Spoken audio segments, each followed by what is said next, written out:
तो आज जो हमारा टॉपिक है वो है सार्वजनिक वितरण प्रणाली।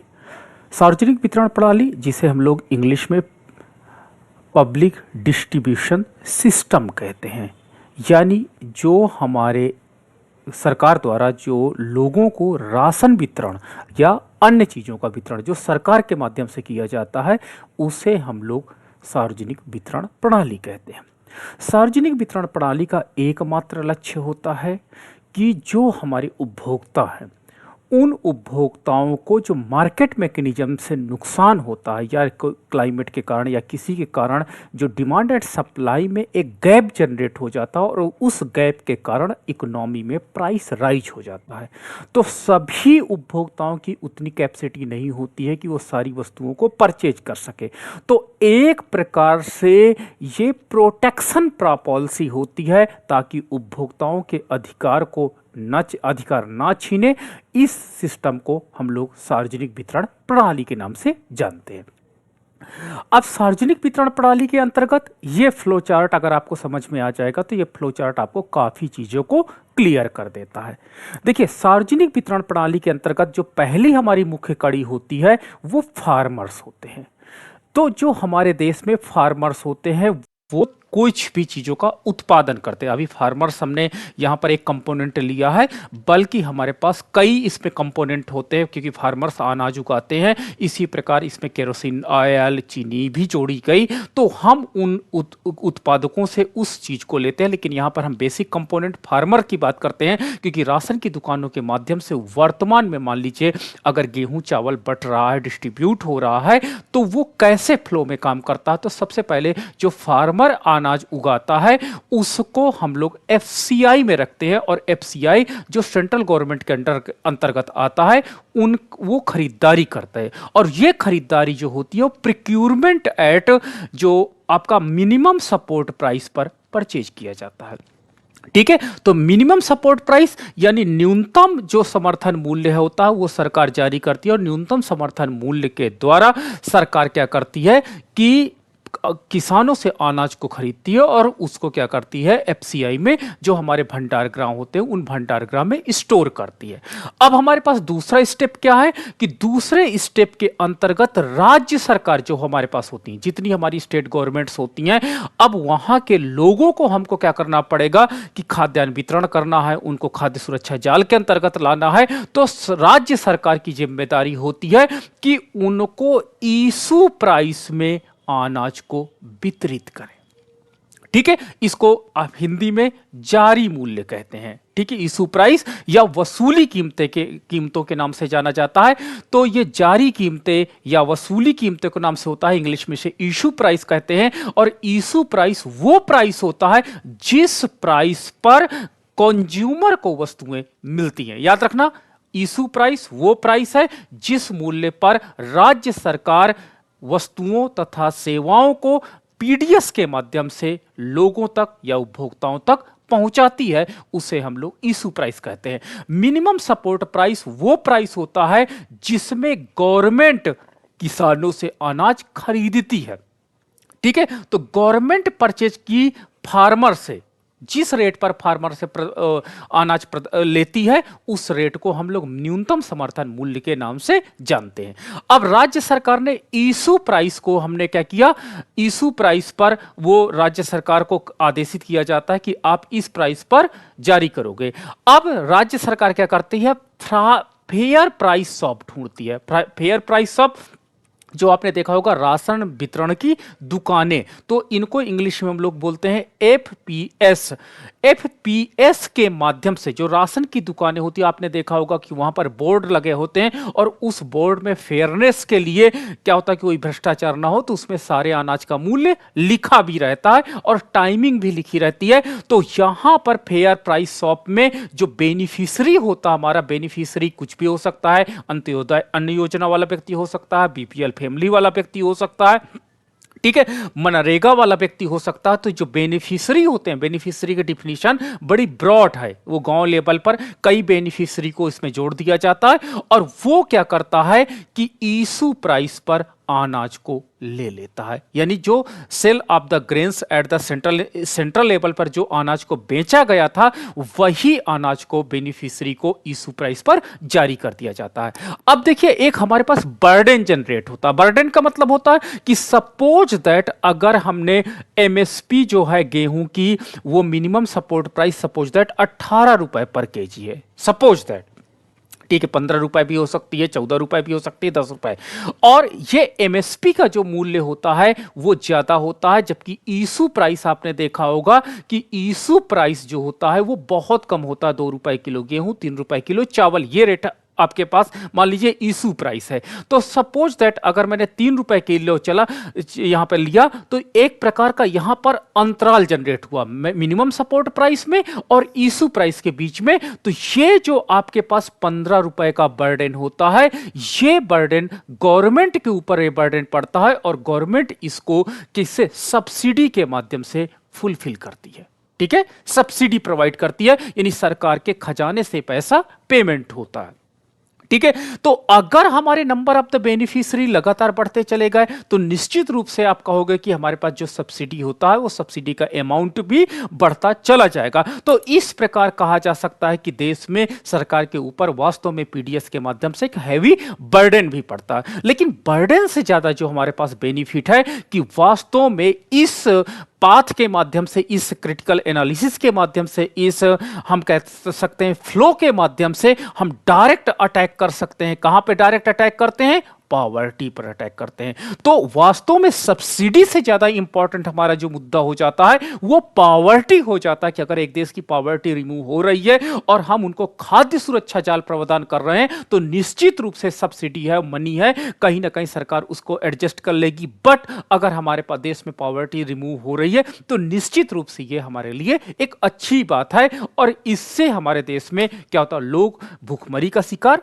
नहीं होते हैं, साथ ही साथ कुपोषण का शिकार भी नहीं होते। दो वर्ड, टेक्निकल वर्ड मैं जोड़ रहा हूं, एक तो गरीबी और गरीबी के अंतर्गत भूखमरी और दूसरा कुपोषण, दो टेक्निकल वर्ड हैं। तो इसमें सरकार क्या करती है, गरीबी के अंतर्गत भूखमरी और दूसरा कुपोषण पर अटैक करती है।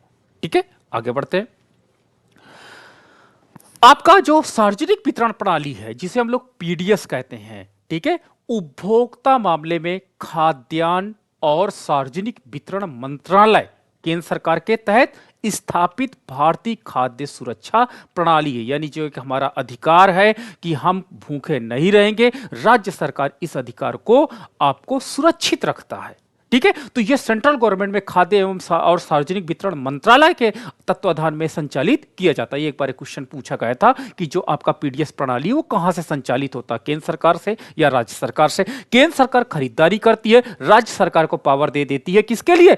वितरण के लिए पावर प्रदान कर देती है।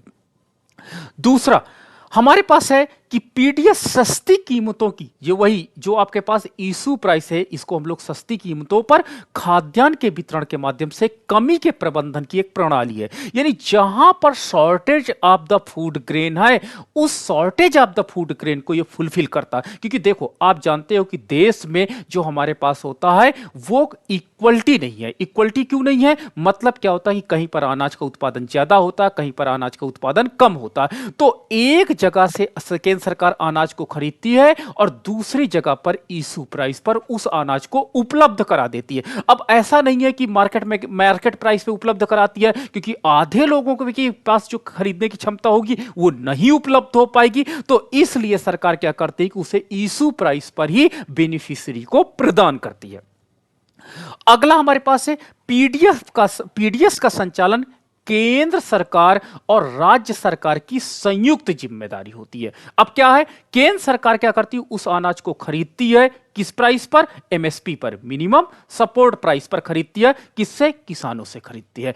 और राज्य सरकार क्या करती है, इशू प्राइस पर उस अनाज को राशन की दुकानों के माध्यम से वितरित करती है। अगर केंद्र सरकार खरीद ले और राज्य सरकार ना जिम्मेदारी से अपना क्या करे, इशू प्राइस पर वितरित करे, तो ये फ्लो हमारा कभी कंप्लीट नहीं होगा। इसलिए इसमें हम कह सकते हैं कि केंद्र सरकार और राज्य सरकार दोनों की संयुक्त जिम्मेदारी है, तभी इस वितरण प्रणाली के माध्यम से हम लाभान्वित कर सकते हैं। अगला पॉइंट है हमारे पास, केंद्र सरकार ने भारतीय खाद्य निगम जो आपका फूड कॉरपोरेशन ऑफ इंडिया है के माध्यम से राज्य सरकारों की खाद्यान्नों की खरीद, भंडारण, परिवहन और थोक आवंटन की जिम्मेदारी संभाली है।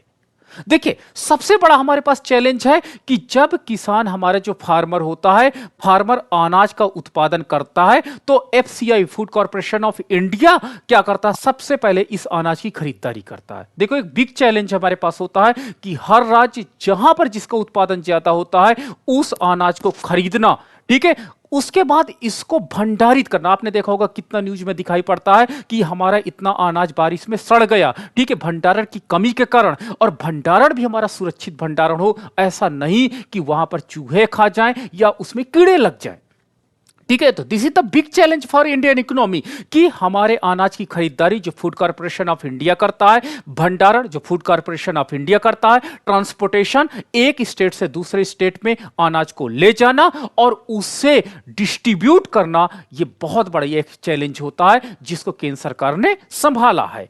अब राज्य सरकार के जो अंदर आता है तो उसके लिए आवंटन की डिस्ट्रीब्यूशन करें। और सबसे बड़ा राज्य सरकार का चैलेंज है, जैसे केंद्र सरकार का सबसे बड़ा चैलेंज है भंडारण, मैंने बात किया, उसी प्रकार राज्य सरकार का सबसे बड़ा चैलेंज होता है पात्र परिवारों की पहचान करना। अब देखो, ये एक बिग चैलेंज है। पात्र परिवार जो एलिजिबल फैमिली है, वास्तव में एलिजिबल फैमिली जो बीपीएल कैटेगरी में अगर आती है तो वास्तव में वो बीपीएल के मानक के अंतर्गत है या नहीं है। तो राज्य सरकार क्या करती है, क्योंकि हमको इसमें उस व्यक्ति को लाभान्वित करना है जिनके पास परचेजिंग पावर नहीं होती है, ठीक है, तो हमको उस परिवार को पहचान करनी होगी। तो आपने देखा होगा जो भारत में सबसे ज्यादा इस प्रोग्राम के साथ डिमेरिट्स जुड़ी हुई थी कि जो पात्र परिवार थे वो वास्तव में उन तक अनाज नहीं पहुंच रहा था, ठीक है। तो राज्य सरकार की जिम्मेदारी होती है कि जो बीपीएल लिस्ट बने वो फेयर बने, बीपीएल के जितने हमारे पैरामीटर्स होते हैं उन पैरामीटर्स के आधार पर फॉलो अप करें।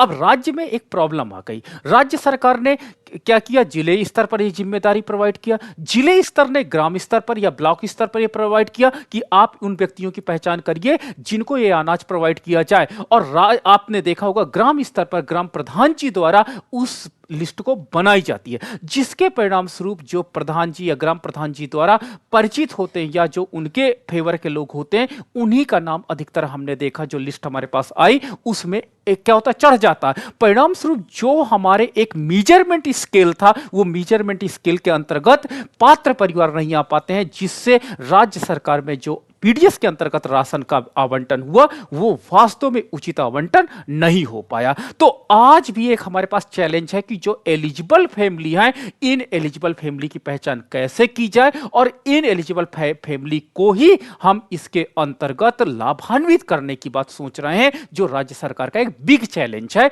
और राज्य सरकार इसमें अभी उत्तर 80% तक सक्सेस हुई है, लेकिन 100% अभी भी सक्सेस होना उसका बाकी है।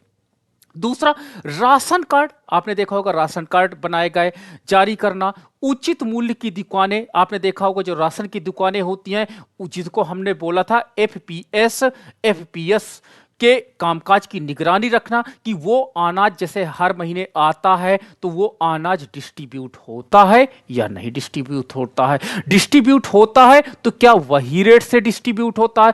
तीसरा, जो जितना अनाज सरकार ने कहा है क्या उतना ही अनाज डिस्ट्रीब्यूट होता है। कुछ जगह पर हमने को रिपोर्टिंग आई कि हर महीने नहीं, क्या होता है हर महीने डिस्ट्रीब्यूट नहीं होता है, क्या होता है कि साल में क्या होता है 2 या 3 बार डिस्ट्रीब्यूट हो जाता है, बाकी महीने कह देते कि अनाज नहीं आया है, ठीक है।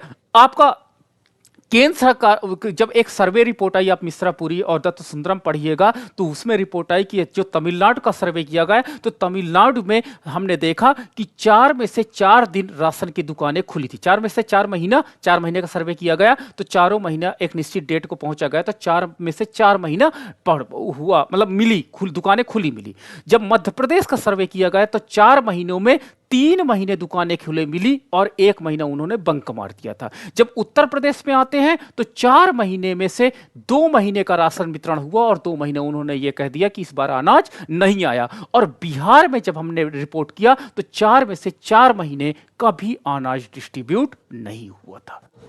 तो ये एक प्रकार का हमारे पास सबसे बड़ा चैलेंज था कि वास्तव में केंद्र सरकार ने जो अनाज खरीदा, जो फूड कॉर्पोरेशन ऑफ इंडिया के माध्यम से खरीदा, लेकिन हमारे राज्य सरकार में जो राज्य सरकार के साथ एक बिग चैलेंज था कि सबसे पहले पात्र परिवार जो हमारे पहचान किए गए थे वो कहीं ना कहीं रिश्तेदारी और नातेदारी वाले लोग आए, ठीक है, जो हमको एप्रोप्रिएट पैरामीटर्स थे उन पैरामीटर्स के अंतर्गत उनको पहचान नहीं कर पाए। तीसरा, राशन की दुकानें, जो उचित राशन की मूल्य की दुकानें थी, इनके कामकाज में निगरानी रखना एक बिग चैलेंज हमको दिखाई पड़ा था।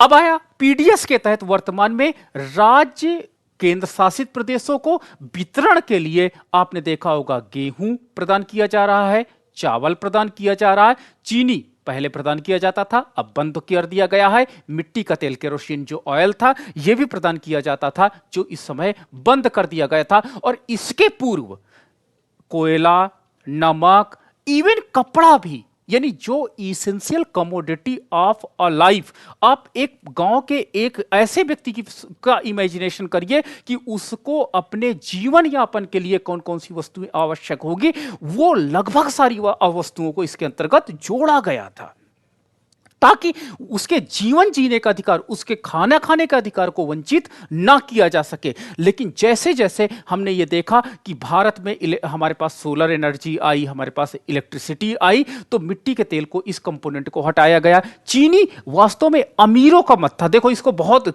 देखो ऐसे नहीं होता कि कोई कंपोनेंट या कोई आइटम ऐसे ही हटा दिया जाए। चीनी पर रिसर्च किया गया तो चीनी वास्तव में अमीर व्यक्तियों द्वारा इसका प्रयोग ज्यादा किया गया था, जबकि गरीब व्यक्ति नमक का प्रयोग ज्यादा करते हैं। आप देखिए गरीब और अमीर घर के आप कंपैरेटिव स्टडी करिएगा तो अमीर के घर में चीनी का जो उपभोग होगा वो ज्यादा होगा, जबकि गरीब के घर में नमक का उपभोग यानी नमक से बनी वस्तुओं का ज्यादा प्रयोग किया जाता। तो इस प्रकार यह रिजल्ट आया कि जो अमीर है, अमीर व्यक्तियों के यहां चीनी का कंपोनेंट ज्यादा है, तो यानी उनके पास परचेजिंग पावर अमीर लोगों के पास ऑलरेडी होती है, इसलिए इस कंपोनेंट को यानी इस आइटम को इससे हटा दिया गया। अब गेहूं और चावल को, पहले मोटे अनाज को इसके अंतर्गत समाहित किया गया था, लेकिन बाद में ज्वार बाजरा, गेहूं ज्वार बाजरा को भी इस कंपोनेंट के अंतर्गत हटा दिया गया था, क्योंकि उसको बहुत अधिक प्रोडक्शन देश में नहीं हो रहा था और सरकार को उसको खरीदारी के लिए एक चैलेंज उत्पन्न हो रहा था। अगला है हमारे पास कुछ राज्य और केंद्र शासित प्रदेशों में पीडीएस की दुकानों के माध्यम से बड़े पैमाने पर उपभोग के अतिरिक्त वस्तुएं क्या थी, जैसे दालें प्रोवाइड की गई ताकि कुपोषण पर अटैक किया जा सके। खाद्य तेल, जो आपके पास ये एडिबल ऑयल्स होते हैं, ये प्रदान किए गए। आयोडीन युक्त नमक, क्योंकि देखिए नमक से आयोडीन युक्त नमक की हम बात कर रहे हैं, नमक की बात नहीं कर रहे हैं, क्योंकि प्रदेश में क्या होता था कि घेंघा रोग के ज्यादा केसेस आ रहे थे और सरकार ने सोचा कि अगर घेंघा रोग को हमको उन्मूलन करना है तो क्यों ना राशन की दुकानों के माध्यम से नमक को डिस्ट्रीब्यूट किया जाए, क्योंकि हो सकता है कि गरीब व्यक्तियों तक आयोडीन युक्त नमक ना उपलब्ध हो रहा हो। तो इसको, कुपोषण को इसके अंतर्गत टारगेट बनाया गया और राशन की दुकानों के माध्यम से इन पर भी अटैक किया गया और मसाले भी प्रदान किए गए। आगे है भारत में पीडीएस का विकास। जो भारत में पब्लिक डिस्ट्रीब्यूशन सिस्टम है, ये इसका इतिहास क्या है, एक बड़ा चैलेंज है कि इसका इतिहास हमको नहीं पता चलता कि भारत में जो पीडीएस का है विकास, ये कैसे हुआ, मतलब कि कहां से स्टार्ट हुआ, तो इस पर हम बात करते हैं। तो सबसे पहले हम जब बात देखते हैं तो पीडीएस को हम जो सेकेंड वर्ल्ड वॉर है वहां से हमको इसके कहते हैं सिम्टम्स हमको दिखाई पड़े थे, और जिसमें क्या हुआ था कि जब द्वितीय विश्व युद्ध के आसपास युद्धकालीन राशनिंग उपाय में पेश किया गया था 1960 के दशक के पहले, पीडीएस के माध्यम से वितरण आमतौर पर खाद्यान्न के आयात पर निर्भर होता था कि यानी जो हम लोग खाद्यान्न आयात करते थे अब उनको उचित लोगों तक पहुंचाने के लिए पीडीएस की दुकानों के माध्यम का सहारा लिया जाता था। फिर 1960 के दशक में उसी समय भोजन की कमी की प्रतिक्रिया के रूप में इसका विस्तार किया गया और बाद में सरकार ने पीडीएस के लिए खाद्यान्न की घरेलू खरीद और भंडारण में सुधार के लिए कृषि मूल्य आयोग, ठीक है, एग्रीकल्चर प्राइस आपके पास कमेटी एपीसी का निर्माण किया और बाद में एफसीआई की स्थापना किया कि नहीं, हमारे यहाँ जो क्या होता है कि जो भोजन की कमी है इसका एक सोल्यूशन, परमानेंट सोल्यूशन चाहिए था, और इस परमानेंट सोल्यूशन के लिए सरकार ने एफसीआई तथा एपीसी एग्रीकल्चर प्राइस कमीशन की स्थापना की थी। आगे है 1970 के दशक में पीडीएस सब्सिडी वाले भोजन के वितरण के लिए एक सार्वभौमिक योजना के रूप में विकसित हो गई। 1970 में सरकार ने क्या किया कि लोगों को राशन, पहले राशन हमारा कलेक्ट होता था लेकिन हम उसी प्राइस पे, जिस प्राइस पे हम खरीदते थे उसी प्राइस पे उनको प्रदान कर देते थे। लेकिन 1970 के दशक में हम लोगों ने क्या किया कि सरकार खरीदती 10 रुपए में थी सपोज दैट, तो उसे 5 रुपए में, ताकि उनकी परचेजिंग पावर पे उनको क्या होता है, खरीदने से वंचित ना रह सके, इसलिए सब्सिडी का कॉन्सेप्ट को यहां पर पीडीएस के साथ इंक्लूड किया गया। और यह वास्तव में कहीं ना कहीं भुखमरी पे अटैक करने का एक सब्सिडी युक्त पीडीएस काफी अच्छा रास्ता हमको दिखाई पड़ा। 1992 तक पीडीएस बिना किसी विशिष्ट लक्ष्य के सभी उपभोक्ताओं के लिए एक सामान्य पात्रता योजना थी। ठीक है, 1992 तक यह था कि जिनकी परचेजिंग पावर नहीं है, आप राशन की दुकान पे आइए, आपका एक राशन कार्ड हम बना देंगे, और कोई हमारा स्पेसिफिक टारगेट नहीं है कि केवल इस समुदाय को हम लाभान्वित करेंगे या इन व्यक्तियों को हम लाभान्वित करेंगे। सभी उपभोक्ताओं के लिए पीडीएस की दुकानें खोली गई थी ताकि सभी उपभोक्ता इससे लाभान्वित हो सकें, और सामान्य पात्रता योजना थी, यानी कोई स्पेशल एलिजिबिलिटी नहीं थी। अगर आपके पास राशन कार्ड है तो उस राशन कार्ड के माध्यम से, राशन की दुकानों के माध्यम से आप अनाज ले सकते हो। अब देखिए, यहीं पर एक प्रॉब्लम हुई थी, सामान्य पात्रता योजना।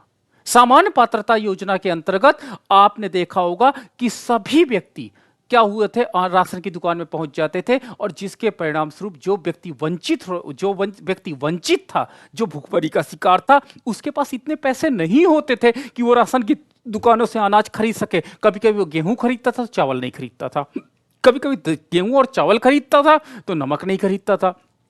ठीक है, क्योंकि सभी लोग उसमें आते थे, लेकिन जो व्यक्ति अमीर रहते थे उनके पास परचेजिंग पावर ज्यादा रहती थी, और जिसके परिणाम स्वरूप वो कम खरीद पाते, वो ज्यादा खरीद लेते थे। इस प्रकार ये जो हमारा पब्लिक डिस्ट्रीब्यूशन सिस्टम था, ये कहीं ना कहीं अमीरों को ज्यादा लाभान्वित कर रहा था, क्योंकि उनके पास पैसे ज्यादा थे। जब पैसे ज्यादा थे तो इसके अंतर्गत उनको लाभ भी इससे ज्यादा मिला।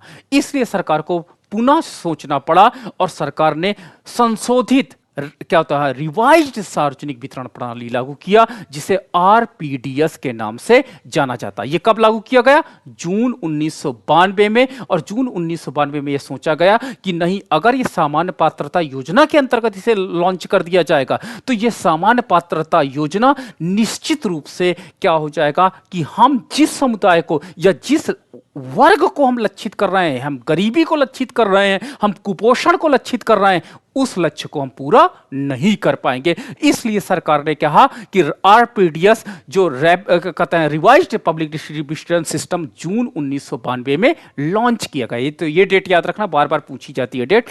पीडीएस को और मजबूत करने और सुव्यवस्थित करने के साथ साथ दूर दराज पहाड़ी क्षेत्रों में निवसित व्यक्ति, दुर्गम क्षेत्रों में निवसित व्यक्ति और इनकी पहुंच में सुधार करने के उद्देश्य से शुरू की गई थी, जहां पर वंचित वर्गों का एक बड़ा हिस्सा रहता था।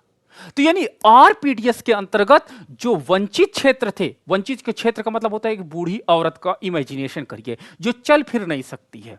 ठीक है, अब वो राशन की दुकान पे कैसे झोला लेके जाएगी? एक पहाड़ी क्षेत्र में क्या होता है, बहुत दूर जहां पर रास्ते नहीं है, वहां पर रहने वाला व्यक्ति आपकी राशन की दुकानों तक नहीं आ पा रहा है।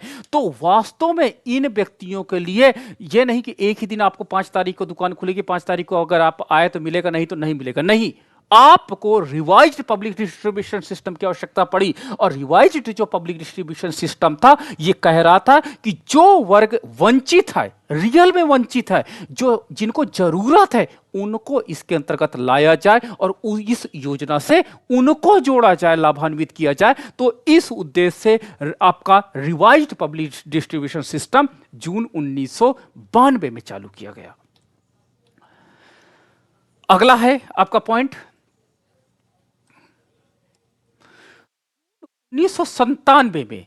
अब देखिए, यहां पर जो आपका आरपीडीएस था, आरपीडीएस इसके पहले मैंने आपको बताया था, आरपीडीएस वो भी अपने लक्ष्य को उतने भलीभांति भेद नहीं सका जितनी भलीभांति हमको अपेक्षित था। ठीक है, तो आपका रिवाइज्ड पब्लिक डिस्ट्रीब्यूशन सिस्टम जून 1997 में लाया गया और भारत सरकार ने गरीबों पर ध्यान केंद्रित करते हुए सरकार ने टीपीडीएस लॉन्च किया। टीपीडीएस लॉन्च किया और targeted public distribution system launch किया कि आखिर हम सभी वर्ग को क्यों लाभ दे रहे हैं भाई। कुछ लोग अमीर हैं, कुछ लोग गरीब हैं, तो क्यों है ना हम गरीबों पर ध्यान दें, क्यों हम अमीरों पर ध्यान दे रहे हैं। तो यहां पर फिल्ट्रेशन किया गया और एक को एपीएल कैटेगरी में रखा गया जिनकी परचेजिंग पावर ज्यादा थी, और जिसकी परचेजिंग पावर कम थी उसको बीपीएल कैटेगरी में रखा गया। और सरकार ने कहा कि एपीएल कैटेगरी को हम सारे जो आपके पास पीडीएस के लाभ हैं वो नहीं देंगे, बल्कि हम बीपीएल वर्ग को टारगेट करेंगे और इस वर्ग को टीपीडीएस के अंतर्गत लाभान्वित करने की बात कही गई। ठीक है, तो यानी यहां पर एक क्लस्टर बनाया गया कि आखिर समुदाय के सभी व्यक्ति जिनकी परचेजिंग पावर हाई है उनको एपीएल कैटेगरी में क्यों नहीं लगते हैं, और एपीएल कैटेगरी के अंतर्गत उनको हम राशन की दुकानों के माध्यम से लाभान्वित न करके हम बीपीएल फैमिली पर ज्यादा फोकस करें। तो यह था टारगेटेड पब्लिक डिस्ट्रीब्यूशन सिस्टम, और यहां पर हमने टारगेट बनाया ताकि हम गरीबी से लड़ सकें। तो इसलिए टीपीडीएस के अंतर्गत लाभार्थियों की दो श्रेणी डिवाइड की गई, और इसमें आपका गरीबी रेखा से नीचे के परिवार जिसे हम लोग बीपीएल श्रेणी में काउंट कर रहे थे, और गरीबी रेखा से ऊपर जिसको हम लोग क्या करते थे एपीएल कैटेगरी में कैलकुलेट कर रहे थे, और हमने बीपीएल को यहां पर टारगेट बनाया। तो इससे अब आपको समझ में आया होगा कि सरकार का जो सब्सिडी बर्डन था वो यहां से कम होना प्रारंभ हो गया। आगे हमारे पास है, इसी के साथ ही साथ अब एक हमारे पास वर्ग आया एएवाई।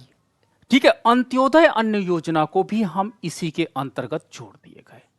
टीपीडीएस को बीपीएल आबादी के सबसे गरीब वर्गों के बीच भूख को कम करने के लक्ष्य से की दिशा में एक कदम उठाया गया था, और इसी में एएवाई को जोड़ा गया था, अंत्योदय अन्न योजना। तो आपने देखा होगा 3 प्रकार के कार्ड आपको दिखाई पड़ते होंगे। एक आपका येलो कलर का कार्ड बनता है, दूसरा आपका रेड कलर का कार्ड बनता है, और तीसरा आपका व्हाइट कलर का कार्ड बनता है, और चौथा कार्ड आपने देखा होगा मनरेगा का बनता है। तो ये कलर इसलिए रखे गए ताकि देखिए सोसाइटी में आप देखे होंगे राशन की दुकानों में राशन कार्ड जमा किए जाते हैं। अगर येलो कलर है तो समाज का कोई भी व्यक्ति ऑब्जेक्शन कर सकता है कि सरकार ने येलो कलर के लिए ये योजना चालू नहीं की है, आखिर ये कार्ड हमारे इसमें बीच में क्यों आया। ठीक है, तो इसलिए कलर एक प्रकार का हम भ्रष्टाचार पर अटैक करने के लिए एक सिंबॉलिक था, क्योंकि अगर हमको ये बीपीएल या एपीएल के लिए कोई योजना थी तो दूसरा वर्ग या अन्य वर्ग उसको पहचान सकते थे, और वहां पर लोग शिकायत कर सकते थे कि देखिए यहां पर ये इस लाभ के लिए एलिजिबल भी नहीं है और फिर भी इस लाभ को उठा रहे हैं। तो इसलिए कलर मैपिंग की गई, और कलर मैपिंग क्या हुआ, कहीं ना कहीं भ्रष्टाचार पर अंकुश लगाने में काफी हेल्पफुल रहा। आगे हमारे पास था एक राष्ट्रीय नमूना सर्वेक्षण, जो आपने देखा होगा NSSO, इसका डेटा है जो गरीबी पर सर्वे करता रहता है। इस तथ्य की ओर इशारा किया कि देश की कुल आबादी का लगभग 5% एक दिन में 2 वक्त के भोजन के बिना सोता है। ठीक है, यानी आज भी हमारी जो पॉपुलेशन है उस पॉपुलेशन का 5% पॉपुलेशन, यानी 5 करोड़, आप तो 141 के आसपास हो, 140 के आसपास हो, इतनी करोड़ पॉपुलेशन में 5%, यानी 5 करोड़ लोग आज भी भारत में क्या है, भारत में 1-2 वक्त के भोजन के बिना, यानी उनको निश्चित रूप से कहीं ना कहीं एक ही टाइम का भोजन मिलता है और जिससे उनका पूरा दिन चलता है। आज भी दिल्ली के फुटपाथ पर 50 लाख लोग ऐसे हैं जो बिना भोजन के सोते हैं। तो आज भी भारत में भूखमरी और गरीबी कहीं ना कहीं विकराल रूप में है। तो हमको टीपीडीएस के माध्यम से इन वर्गों को लक्षित करना पड़ेगा, और इन वर्गों को हमको टारगेट करके इनकी भूखमरी को समाप्त करना पड़ेगा, नहीं तो हमारा देश क्या हो जाएगा, भूखमरी में और गिरफ्त में आता चला जाएगा। टीपीडीएस को आबादी की श्रेणी के प्रति अधिक केंद्रित, जो हमारे पास ये श्रेणी है 5% वाली श्रेणी है, इसको और अधिक केंद्रित और लक्षित बनाने के लिए दिसंबर 2000 में एक और टारगेट बनाया गया, 1 करोड़ सबसे गरीब परिवार। अब देखिए बीपीएल का क्लस्टर बना, बीपीएल में क्या हुआ कि बीपीएल तो बहुत से ज्यादा लोग निकल आए, तो इस बीपीएल में बीपीएल के कुछ लोग बीपीएल कम थे, कुछ लोग बीपीएल ज्यादा थे, तो इसमें से जो सबसे ज्यादा गरीब थे उन 1 करोड़ को इसके अंतर्गत पुनः लक्षित किया गया और उन परिवारों को अंत्योदय अन्न योजना के अंतर्गत जोड़ा गया। यानी सरकार ने क्या किया, क्लस्टरिंग कर दिया। क्लस्टरिंग का मतलब यह होता है कि सरकार ने 1997 में जब टीपीडीएस चालू किया तो पहले इसको 2 पार्ट में किया। पहले पार्ट को एपीएल नाम दिया और दूसरे पार्ट को बीपीएल नाम दिया। ठीक है, अब 2 पार्ट किया। अब बीपीएल का भी बड़ा एक वर्ग था जो हमारे पास क्या होता, लगभग 5 करोड़ लोग थे। अगर मैं मोटा मोटा बात करता हूं तो 5 करोड़ लोग थे जो बीपीएल थे। अब 5 करोड़ को लाभान्वित करना एक टारगेट, वो चैलेंज था। ये लोग यहां से आप मान के चलिए, ये ऊपर वाले तो दोनों टाइम खाना खा रहे थे लेकिन क्वालिटी वाला खाना नहीं खा पा रहे थे, लेकिन नीचे वाला पोर्शन में एक ही टाइम खाना खा पा रहे थे। तो क्यों ना इसको 2 पार्ट में कर दिया गया और नीचे वाले पार्ट में 1 करोड़ लोगों को हमने अंत्योदय अन्न योजना से जोड़ा और अंत्योदय अन्न योजना के अंतर्गत इनको निःशुल्क अनाज प्रदान करने की या कम मूल्य पर अनाज प्रदान करने का लक्ष्य रखा गया ताकि इनको टारगेट किया जा सके। और ये अत्यंत गरीब श्रेणी में आते थे। तो इसके बाद जब अत्यंत गरीब श्रेणी में आएंगे तो निश्चित रूप से इनमें कुपोषण भी बहुत रहेगा। ठीक है, तो जब कुपोषण ज्यादा रहेगा तो इसलिए ये अत्यंत जो हमारे पास लक्षित वर्ग था, इन अत्यंत लक्षित वर्गों को इसके अंतर्गत टारगेट किया गया और अंत्योदय अन्न योजना इनके लिए चलाई गई। और इस अंत्योदय अन्न योजना के माध्यम से हमने बीपीएल को 2 कैटेगरी में बांटा और सबसे गरीब वर्ग को इस योजना के अंत्योदय अन्न योजना के अंतर्गत लक्षित किए ताकि गरीबी पर सीरियसली, मतलब बिल्कुल मिशन मोड पर अटैक किया जा सके। सितंबर 2013 में संसद ने राष्ट्रीय खाद्य सुरक्षा अधिनियम 2013 लागू किया। एक एक्ट पारित हो गया हमारे पार्लियामेंट से और यह एक्ट हमें क्या बताता है, यह अधिनियम गरीब परिवारों को कानूनी अधिकार के रूप में खाद्यान्न पहुंचाने के लिए मौजूदा टीपीडीएस पर काफी हद तक निर्भर करता है। मतलब यह कहता है कि जो हमारे पास ये एक्ट है, ये कहता है कि किसी व्यक्ति को मतलब बिना खाने के सोने का अधिकार नहीं है, अर्थात उसे सरकार द्वारा खाद्यान्न उपलब्ध कराया जाएगा और उसको जीवन जीने और खाना खाने का अधिकार पूरी तरह से है। तो टीपीडीएस के अंतर्गत इसे एक्ट के रूप में लागू कर दिया गया। ये भोजन के अधिकार को न्यायोचित अधिकार बनाकर एक बदलाव का प्रतीक है। ठीक है, एक समाज का व्यक्ति है। ठीक है, समाज का व्यक्ति है, आपने देखा होगा बूढ़े हैं, विधवा हैं, ठीक है, या ऐसे परिवार हैं जिनके कोई मतलब उनके परिवार को सर्वाइव करने वाला नहीं है। तो ये नहीं कि उनके परिवार में कोई व्यक्ति है जो इकोनॉमिक एक्टिव नहीं है, अर्थात उनके पास कोई व्यक्ति नहीं है, तो वो जीवन जीने का अधिकार या भोजन करने का अधिकार नहीं रखता है। 2013 का ये अधिनियम आया, वास्तव में एक व्यक्ति को ये अधिकार प्रदान कर दिया गया कि जब तक आप जीवित हो, जब तक आप हो इस धरती पर, आपको भोजन के अधिकार को हम जीवित रखेंगे। तो वास्तव में जो ये एक्ट लागू किया गया वो कहीं ना कहीं बहुत अच्छा एक्ट था जो किसी व्यक्ति के जीवन के अधिकार को यानी भोजन के अधिकार को लाता था और उसको वास्तव में एक अच्छे जीवन जीने का अधिकार प्रदान करता था। पीडीएस प्रणाली अब कार्य कैसे करती है, इस पर हम डिस्कशन करते हैं। तो पीडीएस प्रणाली कैसे काम करती है, आइए देखते हैं। पहला, सबसे पहले हम क्या करते हैं, चिन्हित करते हैं लाभार्थियों को कि कौन पीडीएस के अंतर्गत वास्तव में लाभार्थी होगा, बेनिफिशियरी होगा। देखो सभी व्यक्ति, देखो इस दुनिया में आप देखे होंगे ना कि अगर कहीं पे मिठाई बढ़ती होगी तो सबसे पहले वो व्यक्ति कूदता है जिसके पास सबसे ज्यादा चीजें होती हैं। तो हमको टारगेट ये बनना है कि हमको उस व्यक्ति को, लाभार्थी को इसके अंतर्गत लाना है, इस योजना से लाभान्वित करना है जो व्यक्ति वास्तव में इसके लिए हकदार है या इसके पैरामीटर पे खरा उतरता है। ठीक है, तो इसके लिए जो राज्य सरकार और केंद्र सरकार दोनों संयुक्त रूप से कार्य करती है। दूसरा, किसानों से न्यूनतम समर्थन मूल्य पर देखो अनाज को सरकार, केंद्र सरकार खरीदती है। ठीक है, खाद्यान्न खरीदता है और इसे केंद्रीय निर्गमन मूल्य पर राज्यों को बेच देता है, राज्य सरकार को दे देता है। केंद्र सरकार निर्गमन मूल्य पर, इशू प्राइस पर राज्य सरकार को अनाज एफसीआई के माध्यम से प्रदान कर देता है। प्रत्येक राज्य में अनाज के गोदामों तक पहुंचाने के लिए ये जिम्मेदारी लेते हैं। अगला है राज्य इन गोदामों से प्रत्येक उचित मूल्य की दुकान, जो राशन की दुकान होती है, तक खाद्यान्न पहुंचाने की जिम्मेदारी लेते हैं। यानी राज्य सरकार क्या करते हैं, उन जो गोदाम है, एफसीआई के गोदाम है, वहां से अनाज को उठाती है और राशन की दुकान में पहुंचाती है, हर मंथ पहुंचाती है। लाभार्थी कम केंद्रीय निर्गमन मूल्य पर खाद्यान्न खरीदता है। यानी जो क्या होता है, लाभार्थी कम से कम जो निर्गमन मूल्य केंद्र सरकार ने जारी किया उस इशू प्राइस पर अनाज को खरीदता है। कई राज्य लाभार्थियों को अनाज बेचने से पहले इसकी कीमत पर सब्सिडी देते हैं कि ताकि सब्सिडी देने के परिणाम स्वरूप मूल्य और कम हो जाए। पीडीएस का महत्व क्यों इंपॉर्टेंट है हमारे देश के लिए पीडीएस? अब आपने कहानी तो पूरी देख ली कि why it is important for economy, तो अब आपको चीजें समझ में आ गई होंगी कि why it is important for our economy. तो ये राष्ट्र की खाद्य और पोषण देखो, खाद्यान्न के अधिकार को और जो हमारा पोषण का है, ठीक है, पोषण की, हम कुपोषित ना रहे और हमको जो आवश्यक न्यूट्रिशन है वो मिलता रहे, उस अधिकार को ये सुनिश्चित करने में मदद करता है, जो एक राष्ट्र के लिए बहुत अच्छा माना जाता है। इससे खाद्यान्न कीमतों को स्थिर करने और गरीबों को, देखो खाद्यान्न की कीमतें, क्योंकि सरकार क्या होता है, देखो एमएसपी जो होता है, मिनिमम सपोर्ट प्राइस, अगर एक्सेस मात्रा में अनाज है तो सरकार मिनिमम सपोर्ट प्राइस पर इसको खरीद लेती है, तो इससे किसानों को नुकसान नहीं होता और दूसरा गरीबों को सस्ती कीमतों पर अनाज मिल जाता है इशू प्राइस पर। तो इस प्रकार हमारे देश में जो डिमांड एंड सप्लाई का बैलेंस है वो बना रहता है।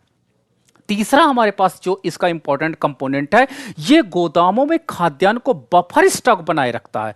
ठीक है, तो बफर स्टॉक यानी अगर हमारी इकोनॉमी में मान लीजिए कोई क्लाइमेट चेंज हुआ, कोई अटैक हुआ या कोई आपदा आ जाती है, तो हमारे देश की जनता भूखमरी का शिकार नहीं होगी और इस बफर स्टॉक से हम अनाजों को डिस्ट्रीब्यूट कर देंगे। तो इस प्रकार से हमारे जो भोजन का प्रवाह है अर्थव्यवस्था में, उसे यह सक्रिय बनाए रखने में काफी मदद करता है।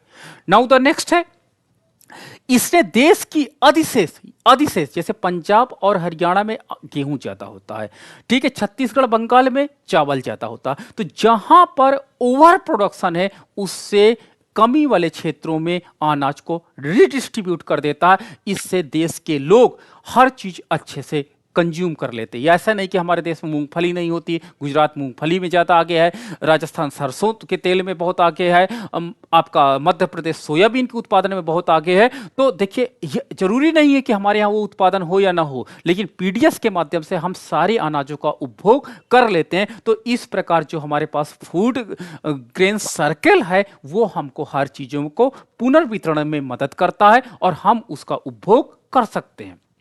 अगला, जो मिनिमम सपोर्ट प्राइस और खरीद की प्रणाली ने खाद्यान्न उत्पादन में वृद्धि में योगदान दिया, क्योंकि किसानों को अब डर नहीं है, क्योंकि मिनिमम सपोर्ट प्राइस काम कर रहा है और मिनिमम सपोर्ट प्राइस के अंतर्गत निश्चित रूप से उसका अनाज कहता है, अगर बाजार प्राइस पे, मार्केट प्राइस पे नहीं खरीदा जाएगा तो राज्य सरकार द्वारा खरीद लिया जाएगा और ये प्राइस निश्चित रूप से उनको लाभान्वित करेगा। इसलिए किसानों के लिए एमएसपी जो था एक वरदान की तरह साबित हुआ और ये एमएसपी ने उन्हें काफी अधिक लाभान्वित भी किया। नाउ द भारत में पीडीएस प्रणाली से जुड़े मुद्दे, तो देखिए पहला मुद्दा आपने देखा होगा, सबसे बड़ा टारगेट है लाभार्थियों की पहचान करना। सबसे बड़ा मुद्दा आज भी है। गांव में जाइए, जो व्यक्ति बीपीएल कार्ड रखे आप उसकी एक्चुअल कंडीशन देखिएगा, वो बीपीएल लायक नहीं होगा, जबकि जो व्यक्ति एपीएल कार्ड के अंतर्गत आ रहा होगा आप देखिएगा तो वो बीपीएल के लिए एलिजिबल होगा। मैं ऐसा नहीं कहता कि this is the universal true, no, this is the reality है। आप एक बार पहचान करिएगा तो आज भी हमारे पास जो टारगेटेड ग्रुप है, अधिक टारगेटेड ग्रुप ऐसा नहीं होता, हर साल ओवर द ईयर मैं बताता हूं, आज कोई व्यक्ति एपीएल में है तो कल आवश्यक नहीं कि वो एपीएल में ही रहे, हो सकता है इट में भी कन्वर्ट कि वो बीपीएल में चला जाए, या हो सकता है कोई व्यक्ति बीपीएल में है तो अगले साल वो एपीएल में आए। तो इसकी पहचान, जो लाभार्थियों की पहचान हो, बहुत ईमानदारी से करना चाहिए और इसमें जो वहां के मॉनिटरिंग सिस्टम है, जो वहां के प्रधान जी हैं, जो वहाँ के मेंबर्स होते हैं, जो आपका ब्लॉक लेवल का है, जो डिस्ट्रिक्ट लेवल पे अधिकारी हैं, इनकी एक नैतिक जिम्मेदारी होती है कि इनको हम, जो हमारे लाभार्थी हैं, एक बहुत बड़ा सिस्टम है हमारा, इस सिस्टम को कहते हैं प्रॉपर इंप्लीमेंट करने के लिए सभी को ईमानदारी से काम हो, ताकि समावेशन और बहिष्करण यानी किसको बीपीएल में लाना है और किसको इससे हटाना है, इसका संभावना बहुत ज्यादा रहती है। इसलिए इसको हमको पात्र लाभार्थियों को प्रॉपर ढूंढना होगा।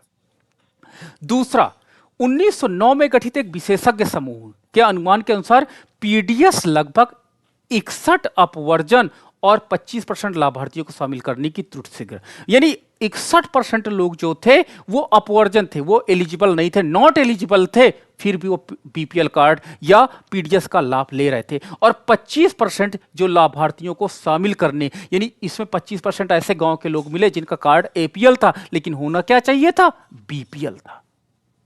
तो एक विशेषज्ञ, हम नहीं कहते, 2009 में एक गठित समूह था, विशेषज्ञों का समूह था, उन्होंने सर्वे करके पाया, यानी गरीबों को गैर गरीब, जो गरीब है उनको गैर गरीब हम घोषित कर रहे हैं और गलत वर्गीकृत किए हैं, और इसके विपरीत अमीरों को गरीब की श्रेणी में डाले हैं। आगे है खाद्यान्न का रिसाव। खाद्यान्न का रिसाव का मतलब होता है कि देखिए, आपने देखा होगा कि हमारे यहाँ एक बहुत बड़ा बिग चैलेंज है खाद्यान्न का रिसाव। जो हम अनाज खरीदते हैं फूड कॉर्पोरेशन ऑफ इंडिया में, पहली चीज तो वो सड़ जा रहा है, गोदाम पे पड़े सड़ जा रहा है, चूहा खा जा रहे हैं।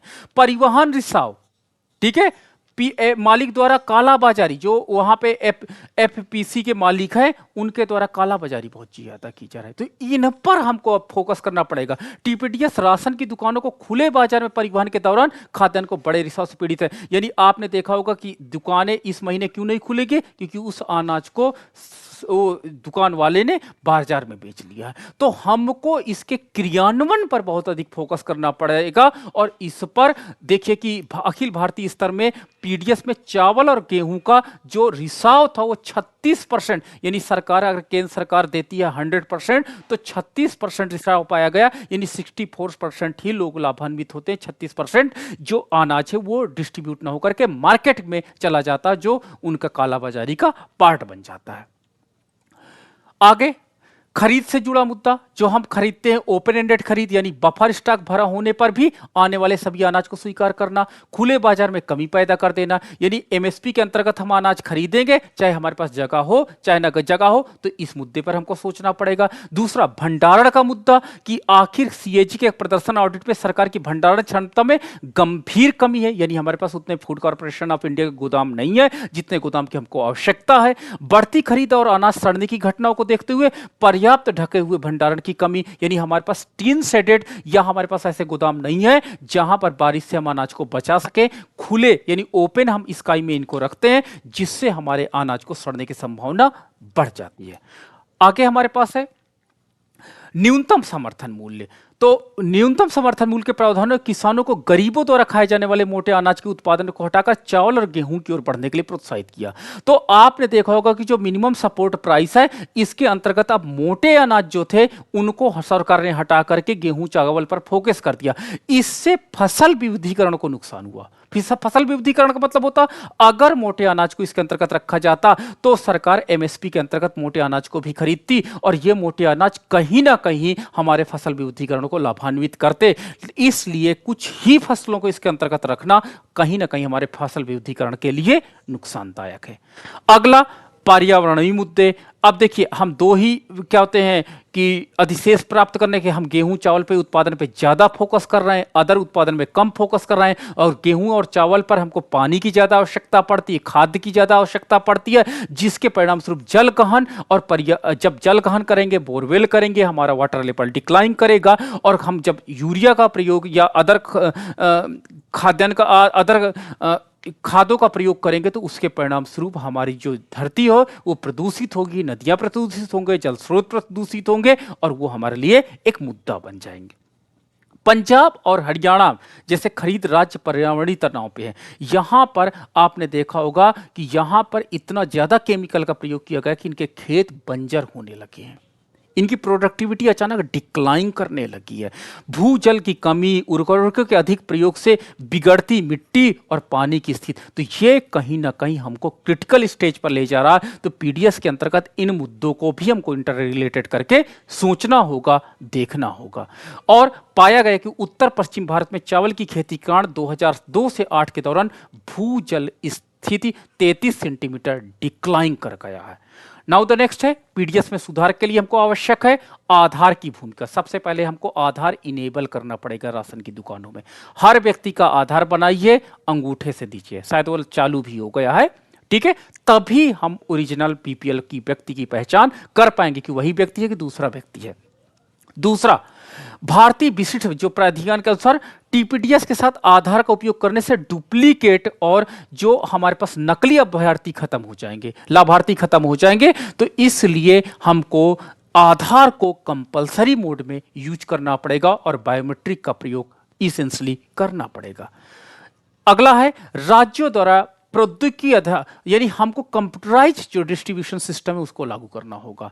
तो सुप्रीम कोर्ट द्वारा नियुक्त बाधवा समिति ने पाया कि कुछ राज्यों ने टीपीडीएस में कंप्यूटरीकरण और अन्य प्रौद्योगिकी आधारित सुधारों को लागू किया है, और प्रौद्योगिकी आधारित सुधारों ने टीपीडीएस के खाद्यान्न के रिसाव को कम करने में मदद की है, क्योंकि कंप्यूटर बहुत अच्छे से, जैसे आपने एक बार अनाज ले लिया, रजिस्टर में हो सकता है कि आप पलट के ना देखो, लेकिन कंप्यूटर आपको तुरंत बता देगा कि अभी आप 2 दिन पहले अनाज लेके गए हो। तो कंप्यूटर में डबलिंग की समस्या नहीं होगी। दूसरा, आपको तुरंत इनेबल, आपके बायोमेट्रिक की तुरंत पहचान कर लेगा। ठीक है, तो इसलिए अगर हम टेक्नोलॉजी का प्रयोग करते हैं तो निश्चित रूप से हमारा जो पब्लिक डिस्ट्रीब्यूशन सिस्टम है वो इन प्रॉपरली काम करने लगेगा। तमिलनाडु एक सार्वभौमिक पीडीएस लागू करता है, सार्वभौमिक यूनिवर्सल, यानी पूरे परिवार को सब्सिडी वाले खाद्यान्न का हकदार बनाता है। यानी तमिलनाडु ने एक बहुत वाइड लेवल पर और डीपली स्टडी करके पब्लिक डिस्ट्रीब्यूशन सिस्टम को अपने इकोनॉमी में लागू किया है। अगला है छत्तीसगढ़ और मध्य प्रदेश जैसे राज्यों ने राशन कार्डों को डिजिटलीकरण किया है। डिलीवरी को जीपीएस ट्रैकिंग, यानी हमारा जो गोदाम से राशन का ट्रक निकला है वो प्रॉपर ट्रैक हो रहा है। नागरिकों द्वारा एसएमएस आधारित निगरानी को हम प्रयोग कर रहे हैं, और टीपीडीएस को सुव्यवस्थित करने के लिए आईटी का उपयोग को लागू कर रहे हैं। अगला, तो ये हमारे पॉइंट्स थे, ये मैंने सारे जो थे पॉइंट्स मैंने दृष्टि का नोट्स था, बड़ा अच्छा मुझे लगा तो वहाँ से हमने लिया है।